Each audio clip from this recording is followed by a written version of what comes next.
the culture of use and throw. Welcome to the Sacred Karma. I'm your host, Vicky. Today we're talking about something very close to my heart and also very painful to witness, the culture of use and throw. A way of living where relationships, friendships, even human beings themselves are treated like disposable objects. Over the years, in my conversations with people here in Australia, I've seen this pattern again and again. In workplaces, in friendships, in marriages, even in family bonds, people take what they need, use each other to fill a gap, and once the usefulness is over, they move on. It's as if the human soul has become a commodity, something to be consumed and discarded. But where does this mentality come from? Why do people embrace it? At the root, it begins with instant gratification.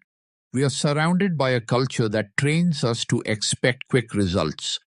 Food delivered in minutes, entertainment on demand, messages answered in seconds.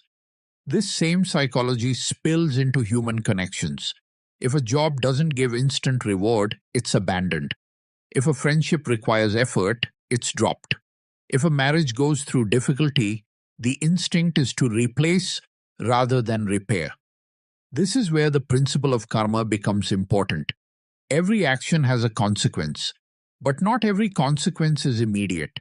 Some karmas take months, years, even lifetimes to bear fruit. When people demand instant results, they abandon bonds before their deeper purpose can reveal itself. They miss the lesson, the growth, the noble karma that only time and patience can cultivate. Think about it. A tree doesn't bear fruit the day you plant it. It needs seasons, care, nurturing. Relationships are the same. But modern society, influenced by consumerism, tells us everything can be upgraded, replaced, disposed of. People apply that mindset to each other. And in doing so, they forget the sacredness of connection. Humans embrace use and throw because it feels easy. It seems to reduce suffering in the short term. Walk away and you avoid the pain of working through conflict. Replace and you avoid the discomfort of self-reflection. But the truth is, what looks like comfort creates deeper emptiness. Because the soul is not designed for endless replacements, it craves depth, growth, and meaning. In ancient wisdom, relationships were never about convenience. They were classrooms for the soul.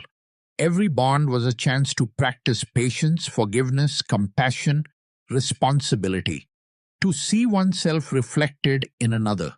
If we approach them with awareness, they became wings for liberation. If we approach them unconsciously, they became cages. So the question is, how are you approaching the people in your life?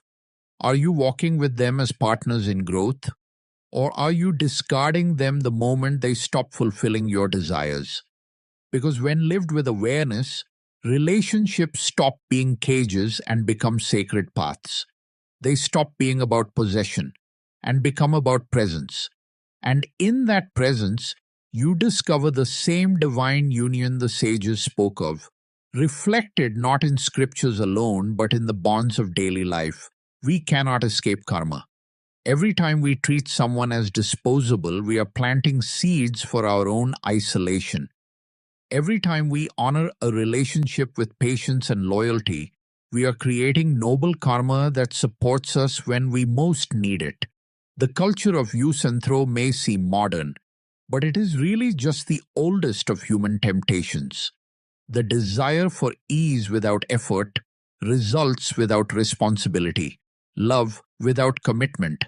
Yet true growth, true connection, true sacred karma only arise when we choose depth over convenience. So let us not reduce people to objects. Let us not discard bonds the moment they demand patience.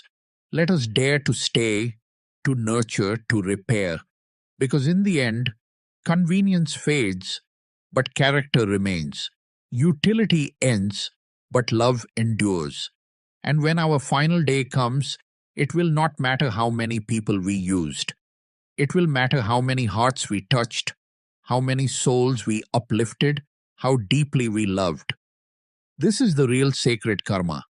To see relationships not as temporary arrangements, but as divine opportunities. Thank you for joining me today. This is Vicky, signing off with love, grace, and peace. Until we meet again in the next episode of The Sacred Karma.